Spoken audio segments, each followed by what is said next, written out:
alamin wa bihi nasta'inu ala umurid dunya waddin. Wassalatu wassalamu ala asrafil anbiya'i wal mursalin. Sayyidina wa maulana Muhammadin wa ala alihi wa ashabihi ajma'in. Wa man tabi'ahum bi ihsanin ila yaumiddin.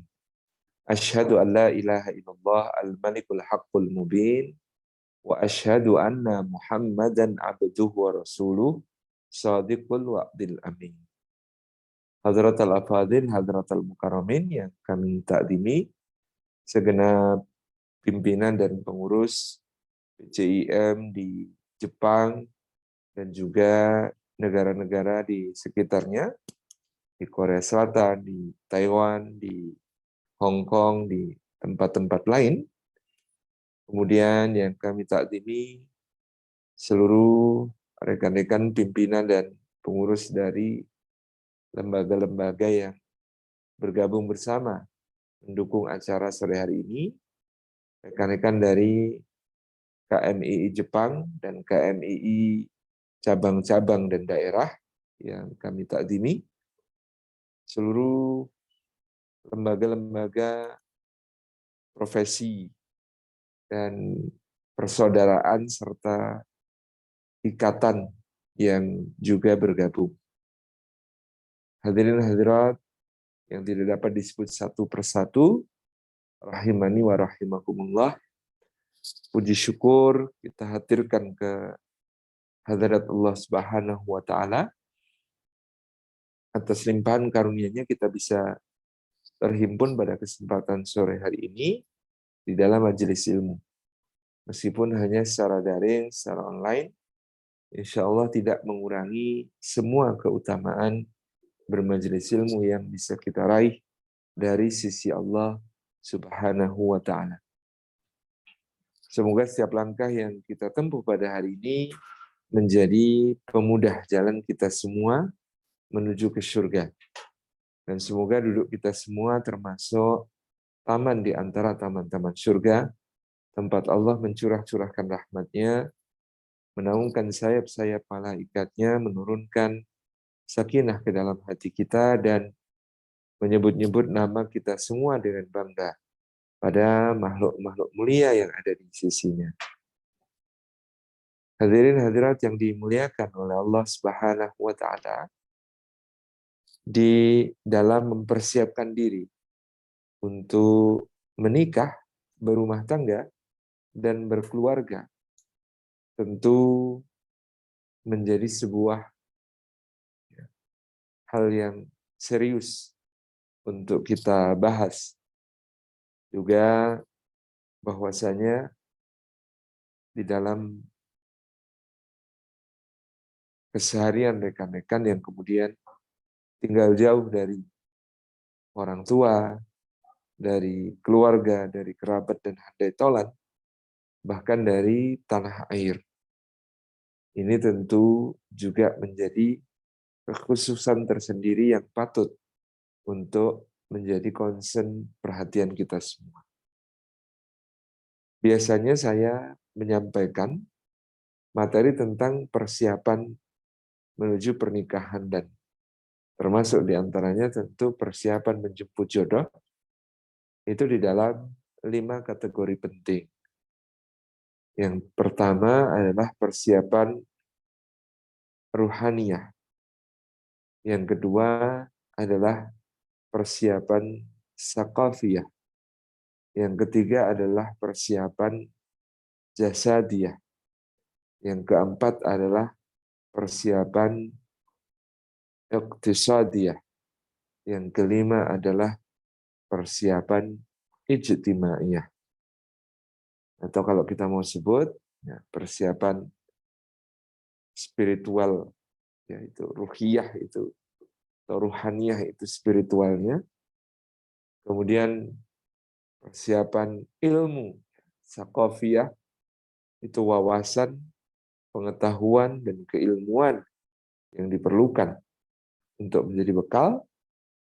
Kemudian jasadiyah itu artinya persiapan fisiknya. Lalu iktisadiyah itu persiapan terkait finansial ekonomi. Dan ijtimaiyah itu terkait persoalan persiapan kemasyarakatan atau sosial. Pada poin yang pertama, persiapan ruhiyah atau ruhaniyah. Ini menjadi yang paling penting sebelum semua hal yang lain. Karena persiapan ruhaniyah meliputi banyak aspek dalam hubungan kita dengan Allah Subhanahu wa taala, dengan diri kita sendiri maupun dengan sesama. Bahwa untuk menuju kepada pernikahan kita perlu untuk secara ruhani mengokohkan diri dengan memperkuat as-silah billah atau hubungan dengan Allah Subhanahu wa taala.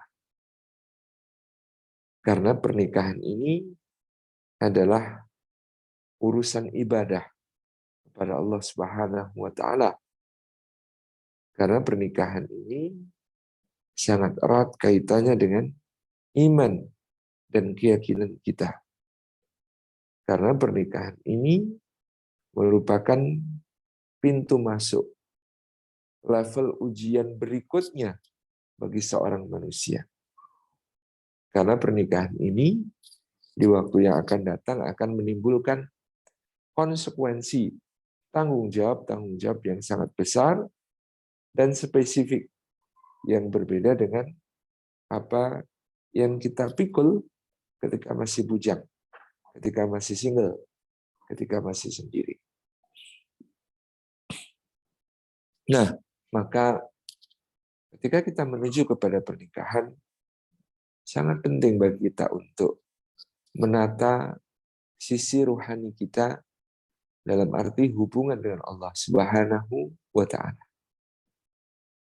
Bagaimana kita yang selama ini mungkin ada kekurangan, bolong-bolong, compang-camping dalam melaksanakan perintah Allah dan menjauhi segala larangannya, harus segera berbenah saat ini juga. Yang pertama dengan membereskan yang fardu dari Allah Subhanahu wa taala. Ibadah-ibadah fardu kita yang harus kita tunaikan itu harus beres menjadi satu hal yang ringan dan biasa kita lakukan sebelum nanti kita memasuki kehidupan pernikahan. Silah billah yang sesungguhnya dengan melaksanakan perintah-perintah Allah, pertama-tama yang kita prioritaskan adalah yang wajib, yang fardu. Salat yang kita prioritaskan yang wajib, yang fardu. Karena melaksanakan salat ini adalah penyaring, penapis pertama dalam menentukan keimanan seseorang kepada Allah Subhanahu wa taala. Sehingga nanti di akhirat salat ini menjadi pembatas antara orang yang beriman dengan orang yang kufur. Salat ini menjadi neraca kebaikan seseorang yang mula-mula. Seperti dalam sabdanya, "Awwalu ma yuhasabu bihil 'abdu yaumal qiyamati salat. Fa idza saluhat saluha sa'iru a'mali wa in fasada sa'iru a'mali." Perkara pertama yang akan dihisab, diperhitungkan di sisi Allah Subhanahu wa taala atas diri seseorang adalah salatnya. Ditimbang, dihisab di sisi Allah tentang salat. Maka bila salatnya ini baik, dianggap baik pula seluruh amalan-amalan yang lain. Dan apabila salat ini jelek, maka dianggap jelek pula seluruh amalan-amalan yang lain. Nah, maka mari kita biasakan untuk meneguhkan yang fardu. Ingat, yang fardu itu keutamaannya tidak bisa dikejar melakukan sunnah sebanyak apapun. Contoh teman-teman yang kurang memahami prioritas kalau di Indonesia. Habis maghrib berbuka puasa, lalu makannya banyak, sampai kekenyangan, sampai perutnya nggak nyaman. Ketika adzan Isya berkumandang, dia jadi masih malas-malasan, masih terasa berat untuk pergi ke masjid. Lalu dia mengatakan, sholat Isya di rumah sajalah, nanti gabung sholat tarawihnya di masjid. Biasanya habis Isya masih ada kultum dulu, ada ceramah tarawih dulu. Nah, biasanya kalau ini Isya-nya jam 7, maka karena ditambah ceramah tarawih macam-macam, 7 lebih 25, 7 lebih 30, baru akan mulai tarawih. Lalu dia pun datang ke masjid ketika menjelang sholat tarawih ditegakkan, sementara sholat Isya-nya dia memilih sholat sendiri di rumah. Nah, ini menjadi tidak tepat.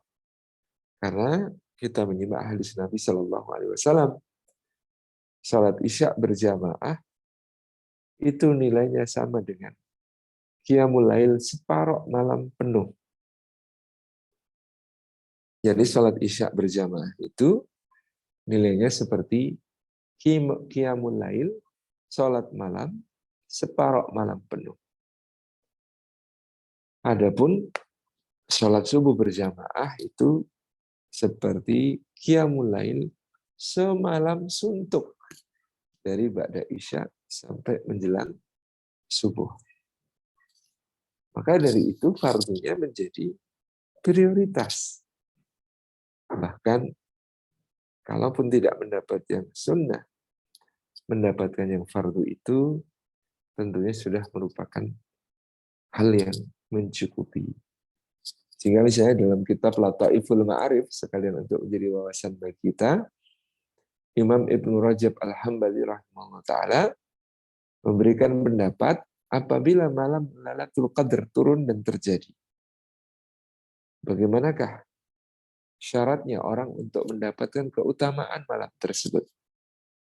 Beliau menjawab, syarat minimal orang mendapatkan keutamaan malam Lailatul Qadar adalah dia melaksanakan sholat Isya-nya dan sholat subuhnya berjamaah di masjid. Karena sholat Isya-nya dan sholat subuhnya ini kalau ditotal akan bernilai 1,5 malam qiyamul lail. Dan kalau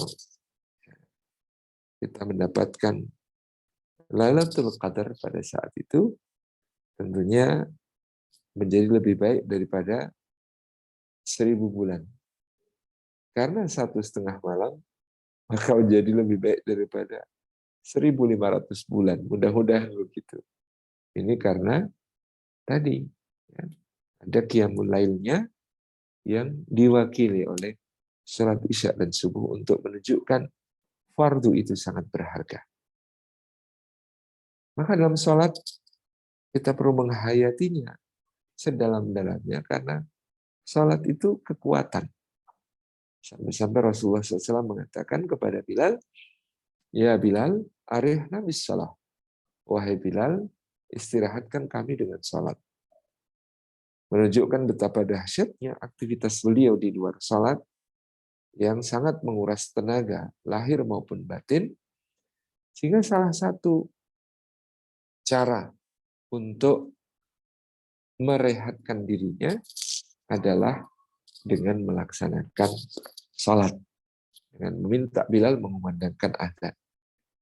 Nah, pertanyaannya, apakah bagi kita sudah seperti Nabi Shallallahu Alaihi Wasallam, sholat itu terasa sebagai rehat, sebagai istirahat, ataukah justru sholat itu sesuatu yang berat, sholat itu sesuatu yang kita lakukan dengan sekedarnya, sekenanya, tidak maksimal, tidak optimal.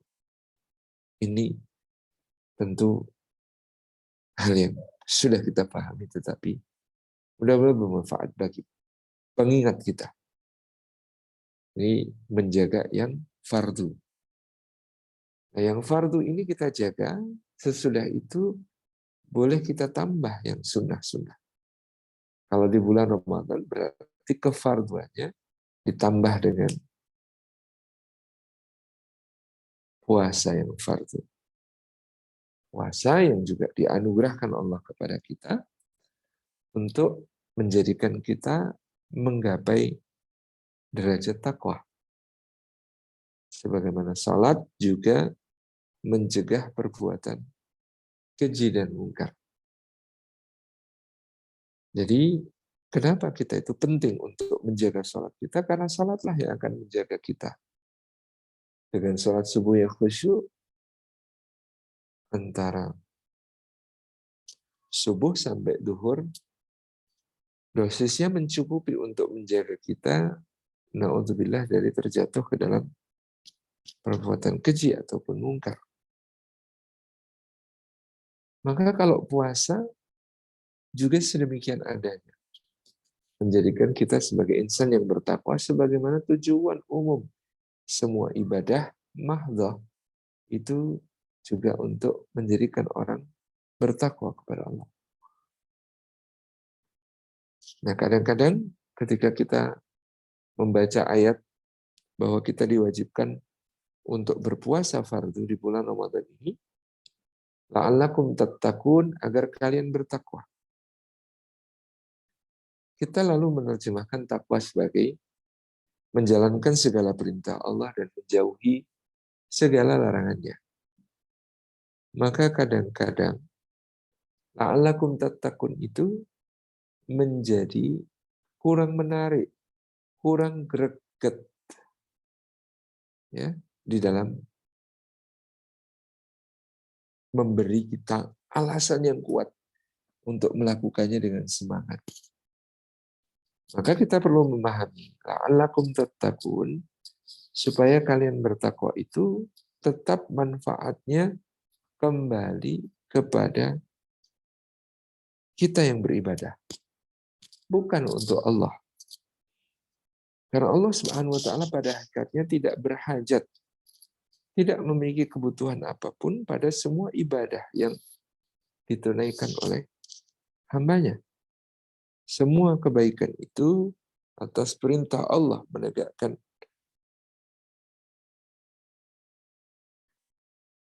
sholat, melaksanakan puasa dan lain sebagainya, maka manfaatnya akan kembali kepada kita semua.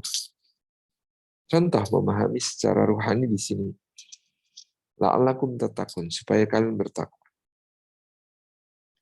Kita lalu membaca di dalam surat Al-Hujurat bahwa inna akramakum indallahi atqakum. Sesungguhnya orang yang paling mulia di antara kalian di sisi Allah adalah orang yang paling bertakwa. Maka dengan ayat ini kita tahu ketika Allah memerintahkan kita berpuasa la'allakum tattaqun, supaya kita bertakwa, artinya adalah supaya kita menjadi makhluk yang paling mulia di sisi Allah. Diwajibkan atas kalian berpuasa sebagaimana diwajibkan atas orang sebelum kalian. La'allakum tattaqun, supaya kalian bertakwa, supaya kalian menjadi orang yang paling mulia di sisi Allah Subhanahu wa taala di antara hamba-hambanya. Kemudian kita juga membaca di dalam surah At-Talaq ayat yang kedua dan ayat yang ketiga. Wa may yattaqillaha yaj'al lahu makhraja wa yarzuqhu min haitsu la yahtasib. Dan barang siapa bertakwa kepada Allah, maka dijadikan baginya jalan keluar dari semua persoalannya, dan diberi rizki dari Allah yang tidak disangka-sangka. Maka ketika Allah mengatakan la'allakum tattaqun, ketika kita melaksanakan perintah puasa, kita harus yakin itu berarti Allah mengatakan berpuasalah agar dijadikan bagi kalian jalan keluar dari semua masalah dan agar dijadikan bagi kalian rizki dari arah yang tidak disangka-sangka. Jadi alakum tattaqun itu supaya kalian dengan ibadah ini diberi Allah dari jalan keluar masalah yang tidak mudah dan diberi rizki anugerah Allah dari arah yang tidak disangka-sangka. Kemudian yang berikutnya, ikhwan dan akhwat rekan-rekan insyaallah, ayat yang keempat mengatakan, "Wa may yattaqillaha yaj'al min amrihi yusra." Barang siapa bertakwa kepada Allah, maka Allah jadikan segala urusannya menjadi mudah. Itu berarti ketika kita mendengar la'allakum tattaqun, supaya kalian bertakwa, berarti kalian berpuasa ini supaya segala urusan kalian menjadi mudah. Begitu seterusnya. Jadi la'allakum tattaqun punya makna yang sangat memberi manfaat kepada kita. Termasuk misalnya in tattaqullaha yaj'al lakum furqana. Kalau kalian bertakwa kepada Allah, maka Allah akan menjadikan di dalam hati kalian ada furqan, ada kepekaan hati untuk membedakan yang hak, yang batil, yang benar, yang salah, yang halal, yang haram, yang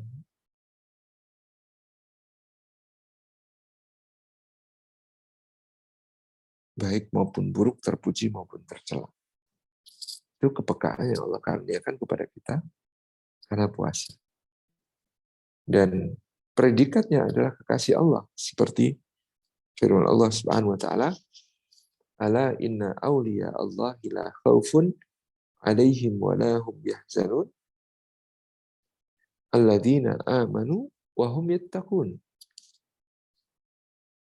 Ingatlah bahwa kekasih Allah tidak ada khawatir atas mereka dan tidak pula mereka bersedih hati, yaitu mereka itu orang-orang yang beriman dan mereka senantiasa menjaga ketakwaan. Jadi tadi kalau kita punya kesulitan, ya, kesulitan itu diatasi dengan takwa. Karena takwa membukakan pintu-pintu solusi. Kemudian diberi rezeki, anugerah Allah dari arah yang tidak disangka-sangka. Dan kemudian dijadikan semua urusannya mudah. Dijadikan kekasih Allah. Dijadikan tidak ada khawatiran dan tidak pula bersedih hati. Dijadikan makhluk yang paling mulia di sisi Allah dan dijadikan kepekaan hati yang sangat penting menghadapi dunia hari ini yang banyak hal perlu ditimbang dengan masak-masak, perlu dipertimbangkan dengan seksama dan seterusnya. Jadi persiapan ruqyah itu yang utama adalah membereskan yang fardu. Lalu kita bisa menambah yang sunnah. Kalau fardunya sudah beres, tambahkan yang sunnah. Tidak perlu langsung banyak dan tidak perlu langsung besar. Tapi sunnah-sunnah yang sederhana. Yang bisa kita amalkan sehari-hari. Sunnah menjaga wudhu misalnya. Karena menjaga wudhu ini juga adalah menjaga diri kita. Dengan berwudhu, kita akan sungkan untuk jatuh ke dalam dosa-dosa. Sunnah rawatib berarti ada sholat-sholat yang kita iringkan mengiringi sholat fardu. ada sholat sunnah duha, sholat sunnah tahajud, sholat sunnah qiyamul lail Ramadan, tarawih, sampai witirnya. Ini semuanya merupakan penggenap dari yang fardu tadi. Kemudian dalam persiapan ruhaniyah ini juga, hendaknya kemudian kita memahami bahwa segala takdir, ketetapan-ketetapan yang terjadi dalam hidup kita, itu diputuskan oleh Allah Subhanahu wa Ta'ala untuk kita semua hambanya dengan mengandung hikmah-hikmah yang luas. Maka di dalam kita memahami takdir kita, seorang hamba harus meyakini bahwa Allah yang berkuasa menentukan takdirnya itu, yang takdir itu tetap misterius sampai terjadinya peristiwa, itu takdir difahami dengan yang pertama, meyakini Allah itu maha tahu, tidak pernah bodoh. Jadi dalam memahami takdir kita, kita harus melihat Allah itu maha tahu, tidak pernah bisa ditipu, dan tidak ada yang bisa kita sembunyikan darinya. Maka fahamilah bahwa Allah itu maha tahu, tidak pernah bodoh terhadap takdirnya. Tidak ada satupun takdir kita yang lahir dari kebodohan atau ketidaktahuannya Allah, atau kelalaian atau kealpaan. Semuanya adalah dari Allah Subhanahu wa Ta'ala yang maha berilmu dan tidak pernah bodoh. Yang kedua, memahami takdir itu dengan cara meyakini bahwa yang menuliskan takdir kita ini adalah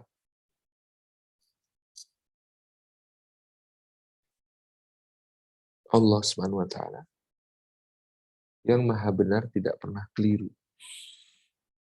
Agar kita memahami Allah Subhanahu wa Ta'ala yang menentukan takdir kita itu maha benar, tidak pernah keliru. Jadi kita ditakdirkan untuk apa saja, mengalami kejadian apapun dalam kehidupan dunia ini, tentu semuanya dalam jangkauan kebenaran dari Allah. Di situ kita yakin bahwa takdir kita ditulis oleh Allah Subhanahu wa Ta'ala, zat yang maha benar, tidak pernah keliru. Maka takdir kita juga tidak salah. Yang ketiga, yakini bahwa yang menuliskan takdir kita Allah Subhanahu wa Ta'ala adalah zat yang maha adil, tidak pernah mendolimi hamba. Maka ketika kita memahami takdir yang ada pada kita maupun yang menimpa sesama kita, semuanya pasti masa di dalam keadilan Allah Subhanahu wa Ta'ala, terbingkai oleh keadilan Allah di dalam ketetapannya. Tidak pernah dia itu zalim, bersifat aniaya kepada hambanya. Semua takdirnya adil. Dan untuk memahami bahwa Allah yang menetapkan takdir kita itu adalah zat yang maha bijaksana, bukan zat yang sembarangan, yang seenaknya. Pasti ada hikmah, pasti ada karunia, ya, tibar ibrah-ibrah yang bisa kita petik dari kejadian-kejadian takdir yang kita imani bersama-sama tadi. Hadirin yang dimuliakan oleh Allah Subhanahu wa taala, maka dengan demikian dia juga meyakini soal rizki dan juga meyakini soal jodoh.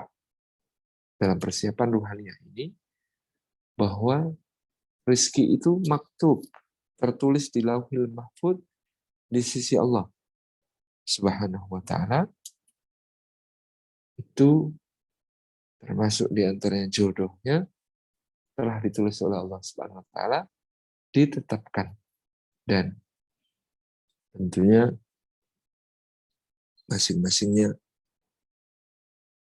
memahami jodohnya adalah rizkinya, tidak tertukar, tidak pula perlu kemudian memaksa Allah untuk menjadikan sesuatu atau seseorang menjadi bagian di dalam diri kita.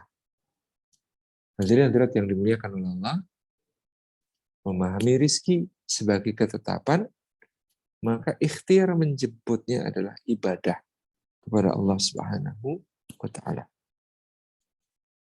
Ibadah yang diniati lillah.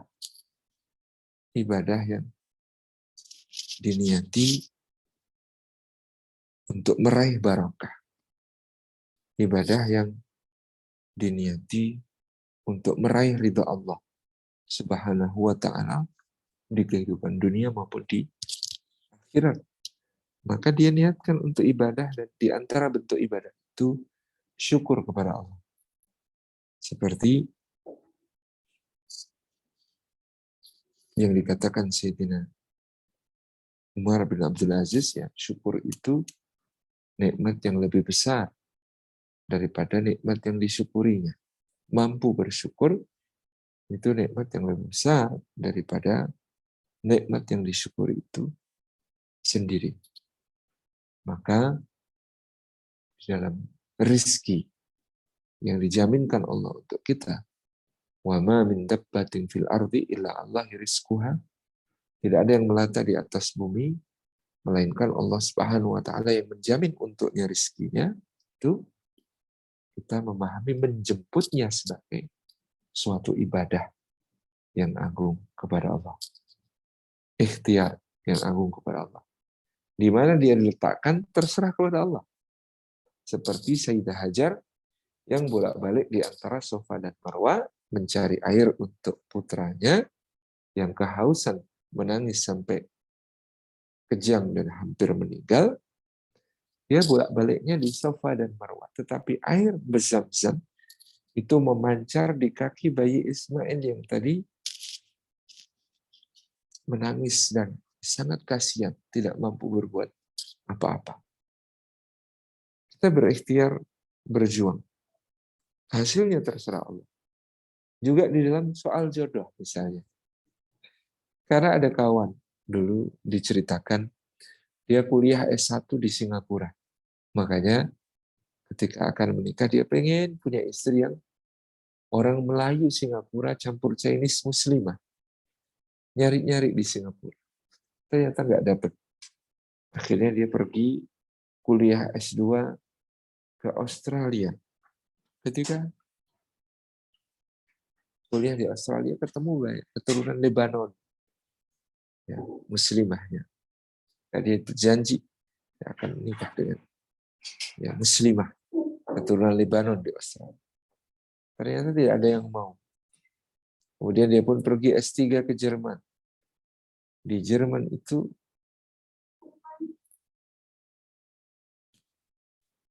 dia kemudian ketemu dengan banyak muslimah Turki, keturunan Turki. Maka dia pun bertekad, saya akan menikah dengan muslimah keturunan Turki yang ada banyak ada di Turki, di Jerman. Nah, ikhtiar pun ditempuh, tapi sampai lulus ternyata dia belum mendapatkan istri seperti yang diharapkan. Pulang ke tanah air di Indonesia, ternyata dia menikah dengan tetangganya sebelah, teman sepermainannya ketika kecil.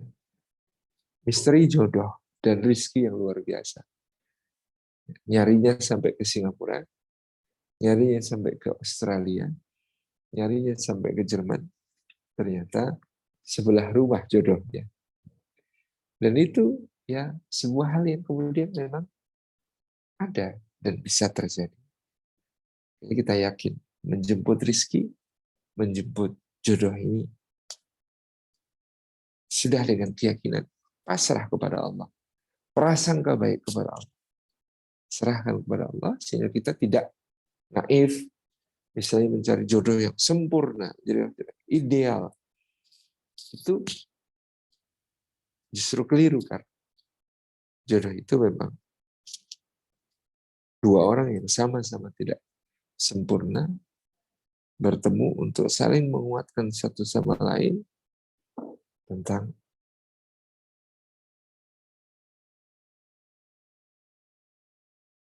makna rezeki yang kokoh ini di dalam memahami takdir-takdir Allah Subhanahu wa taala. Rekan-rekan yang disayang oleh Allah Subhanahu wa taala, persiapan ruhiyah juga meliputi kesiapan kita nanti untuk hidup itu ya dalam antara nikmat atau musibah, antara bersyukur ataukah bersabar menghadapinya. Karena akan terjadi perbedaan yang sangat signifikan antara sebelum menikah dengan sudah menikah. Sebelum menikah, kita seakan-akan segala sesuatu itu sifatnya, ya kalau diuji tidak terlalu berat. Kalaupun mendapat nikmat, tidak terlalu banyak. Dan lain sebagainya. Tetapi ketika kemudian dia ada dalam kehidupan pernikahan, rasanya seperti dunia digital. Iya atau tidak. Ada atau tidak. Ya, bisa dikerjakan atau tidak. Dan seterusnya. Itu merupakan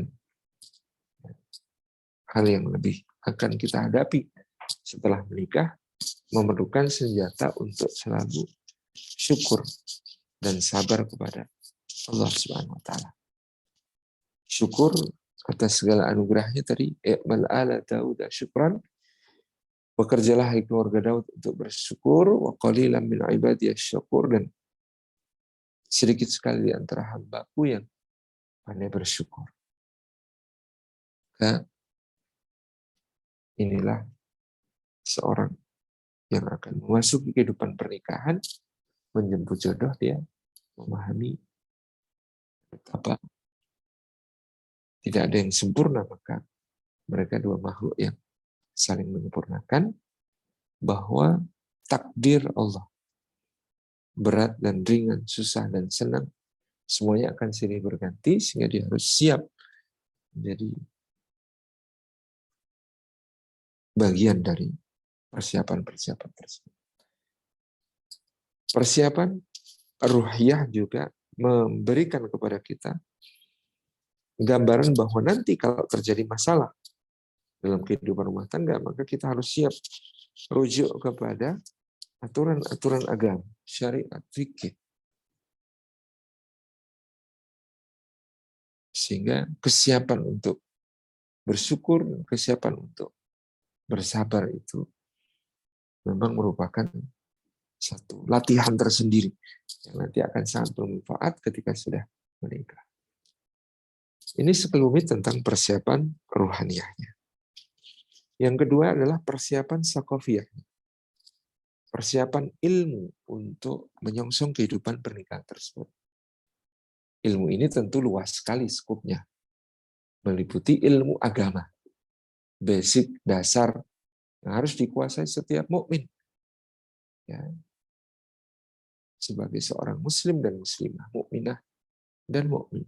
Tahu batas-batas syariat penting yang harus dipenuhi.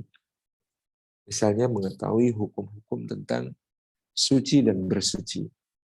Ya, menuju ke pernikahan harus membenahi bagaimana dia mengetahui tata cara wudhu yang benar dan baik, tata cara untuk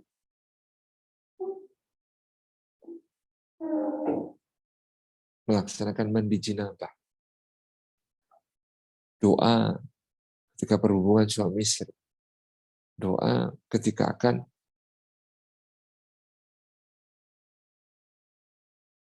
bersuci dan tata caranya, sholatnya,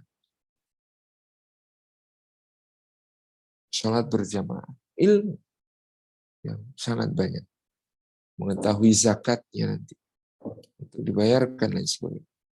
Bagian dari cara kita memahami agama ini ada persiapan syakofah yang sangat penting, terutama yang berkaitan dengan hukum-hukum syariat yang diterjemahkan dalam fikih tadi. Maka dari itu di tempat kami Allahu Yarham Haji Muhammad Fani Rahman dahulu sampai memesan kaligrafi khusus yang bertuliskan Allahumma janibna wa janibis syaitana ma razaqtana.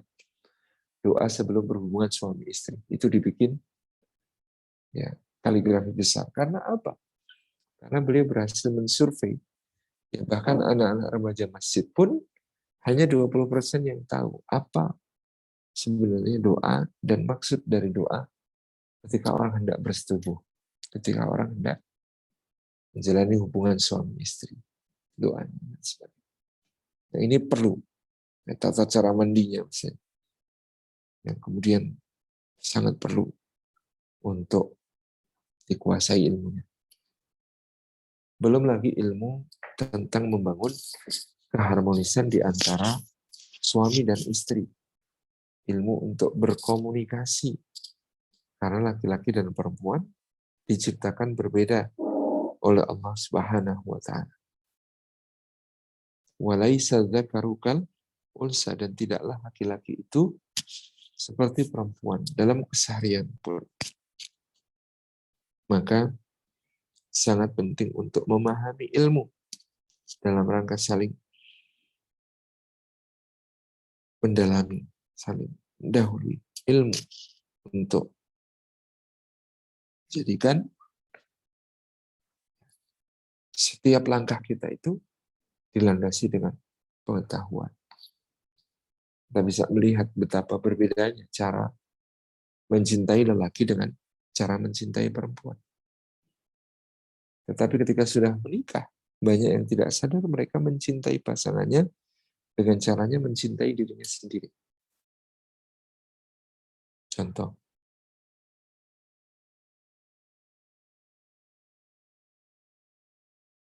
kalau kita dulu di kampus atau di sekolah, lihat di tangga sekolah, ada dua orang teman cewek atau teman akhwat duduk sebelahan, saling menggenggam tangannya. Kepalanya yang satu diletakkan di pundak yang lain.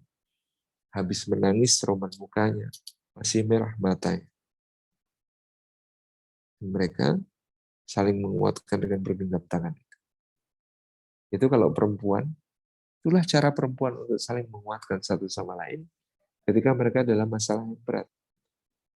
Bagaimana dengan laki-laki? Nah, kalau ada laki-laki, dua orang kok posisinya seperti itu, justru malah ngeri. Kita kalau laki-laki ada masalah, kadang kita baru dengar masalahnya, itu ya dengan sangat, ketika sudah sangat kepepet orang cerita masalah. Kalau kita memberi support pun bukan dengan cara curhat-curhat sampai nangis yang kita lakukan, tetapi kita mungkin menepuk pundaknya dengan mengatakan, ayo bro, semangat ya, aku yakin kamu bisa. Cuma begitu aja. Saling memberi semangatnya di antara laki-laki. Nah, penting bagi laki-laki untuk saling memberi ruang private untuk dia menyendiri menyelesaikan masalahnya sendiri. Di dunia kita tidak ada yang seperti itu. Dia ingin mencurahkan semua yang ada menjadi beban beratnya kepada pasangannya. Kalau ini tidak difahami, bisa menjadi potensi konflik.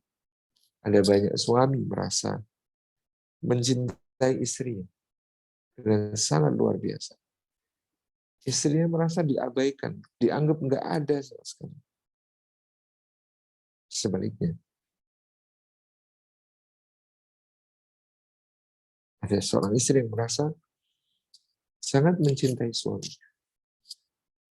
Suaminya merasa sangat sedih dan merasa sangat berat karena dia diminta untuk curhat apapun masalah yang sedang dihadapi. Dikit-dikit diajak cerita, dikit-dikit diajak hal-hal yang kemudian dia tidak nyaman. Yang kemudian istri merasa sangat mencintai suami, tapi suami merasa tertindas. Suami merasa terlalu diintervensi, selalu dikekang, dan lain sebagainya. Itu terjadi. Maka di sini memerlukan ilmu untuk saling memahami satu sama lain. Sebab perempuan dan laki-laki berbeda dalam cara berpikirnya. Berbeda di dalam cara mengatasi masalahnya. Berbeda dalam cara mengungkapkan apa-apa yang ada di dalam hati. Berbeda di dalam caranya memandang hubungan. Berbeda dalam caranya memaknai sebuah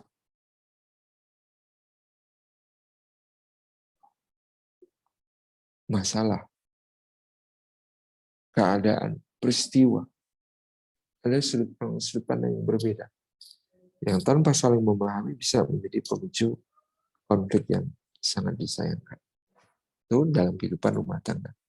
Perlu ilmu untuk suami memahami istrinya, untuk istri memahami suaminya. Yang berikutnya, bagaimana dia mengilmui misalnya tentang bagaimana mendidik anak, mengasuh anak, sesuai dengan berbagai ajaran dari Nabi SAW dan para sahabatnya radhiyallahu anhum dalam membesarkan anak-anak mereka. Sebab membesarkan anak juga perlu ilmu. Supaya anak ini yang menjadi tanggung jawab besar kita bisa jaga mereka di atas fitrah. Qu anfusakum wa ahlikum nara wa quduhan nasu wal hijarah. Itu sangat penting untuk kita sampaikan karena mereka menanggung ya, dirinya dan keluarganya dalam di jalan Allah. Jadi perlu ilmu untuk menjadi bapak yang baik, menjadi suami yang baik dulu tadi ya, kemudian menjadi istri yang baik, menjadi suami yang baik, menjadi bapak yang baik, menjadi ibu yang baik bagi anak-anak. Ini satu hal yang sangat penting untuk kita perhatikan. Belajar dari membaca buku, mengikuti seminar, berdiskusi dengan kawan, dan sebagainya, supaya kemudian kita on the track di dalam meraih ridha Allah. Dengan perintah dan larangan yang kemudian bertebaran di sekitar kita. Mana yang kita pilih dan pilih. Itu karena ilmu. Itu yang kedua. Yang ketiga adalah persiapan jasadiah, fisik. Ternyata fisiknya juga harus disiapkan karena beban-beban di dalam keluarga nanti juga akan lebih berat daripada beban-beban di negara. Di saat kemudian masih bujang, saat masih single, maka mempelajari ya, latihan-latihan fisik untuk menopang nanti ketika sudah menikah. Ya, supaya tetap vitalitas prima, stamina-nya bagus, bisa menyimak dari awal sampai akhir, yang penting untuk menjaga kebugaran. Bahkan sejak sebelum menikah, dia perlu mengatur asupan gizinya, supaya berimbang, supaya sehat, supaya baik. Kemudian nanti pun berada dalam keadaan prima ketika melahirkan anak keturunan di bawahnya.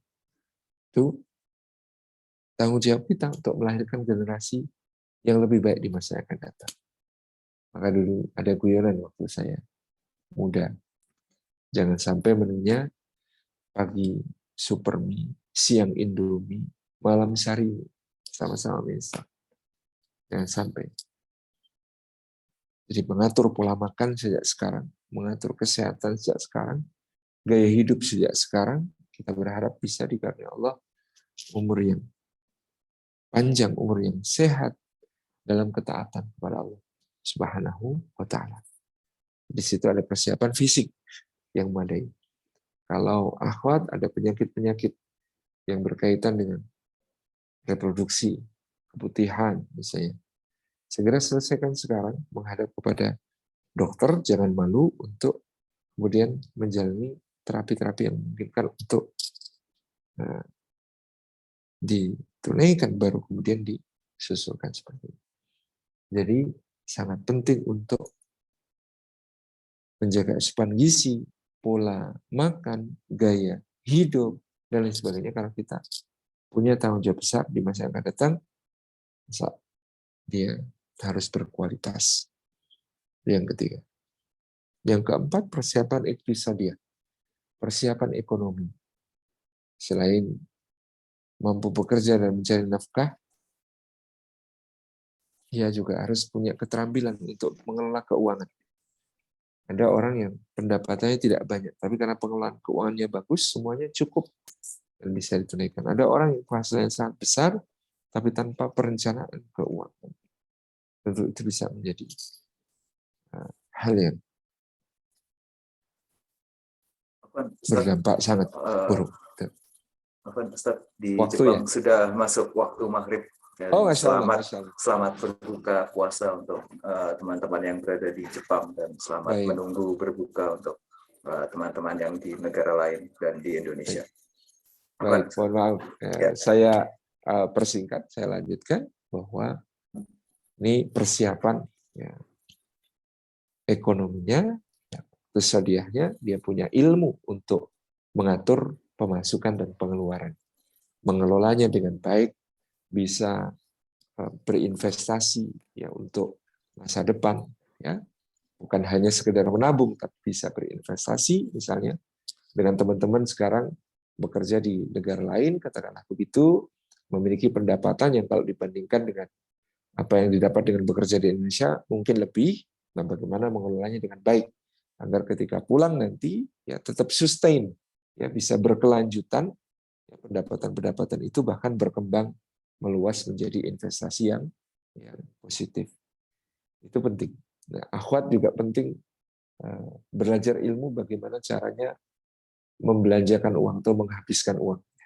Banyak rumah tangga bermasalah bukan karena tidak punya ilmu menghasilkan uang, dia bisa menghasilkan uang, tapi dia kesulitan atau tidak punya ilmu di dalam caranya menghabiskan uang, sehingga tidak tahu mana yang prioritas, tidak tahu apa substitusi, tidak tahu apa yang kemudian menjadi langkah-langkah di dalam mengatur keuangannya supaya sehat.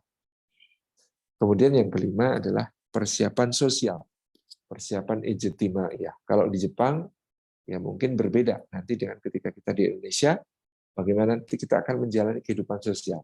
Istilahnya kalau di Jawa, kalau kita masih bujangan, nggak ikut ronda, nggak ada yang ngomong. Tapi kalau sudah menikah, nggak datang ronda, nggak datang arisan, nggak datang kerja bakti misalnya, jadi masalah secara sosial itu. Nah, bukan hanya itu, kita juga harus mengambil peran-peran sosial, ya, di mana kemudian kita mampu untuk di dalam persoalan-persoalan masyarakat, kita menjadi bagian dari solusi.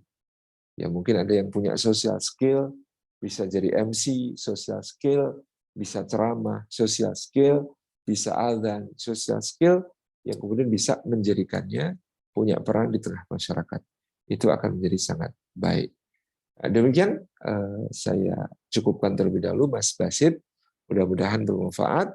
Mohon maaf atas segala kurang berkenan. Wassalamualaikum warahmatullahi wabarakatuh. Jazakallah khair kepada Ustadz Salim Afila yang sudah memberikan pencerahan ya kepada kita semua terkait mempersiapkan pernikahan di perantauan. Jadi silakan kalau misalkan ada pertanyaan atau hal yang mau didiskusikan terkait tadi yang disampaikan. Jadi tadi secara umum kalau boleh dirangkum, ada 5 persiapan ya yang harus dipersiapkan menjelang pernikahan, yaitu persiapan rohaniyah, persiapan safofiyah, persiapan jasadiyah, episodiyah, dan ijtimaiyah. Semuanya harus dipersiapkan ya menjelang pernikahan sehingga nanti tidak mengalami ini ya, bisa lebih sudah ada persiapannya seperti itu. Silakan jika ada yang ingin didiskusikan dari para peserta yang hadir.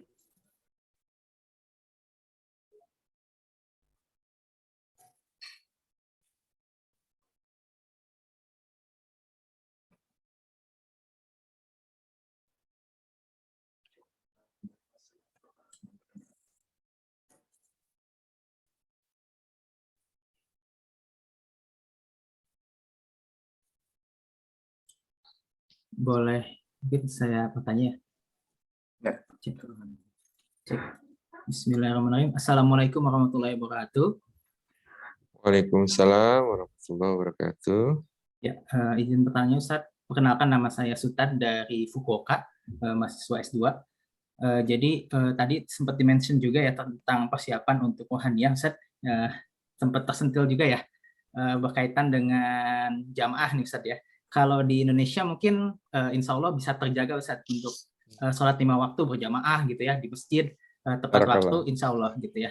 Tapi kalau semenjak datang ke Jepang gitu ya boro-boro gitu ya Ustadz untuk 5 waktu gitu ya. Kadang satu hari itu susah sekali untuk jamaah, apalagi dalam keadaan COVID ya, masjid kampus juga ditutup gitu ya. Sedangkan masjid yang di prefektur itu bisa 1,5 jam gitu ya jaraknya Ustadz.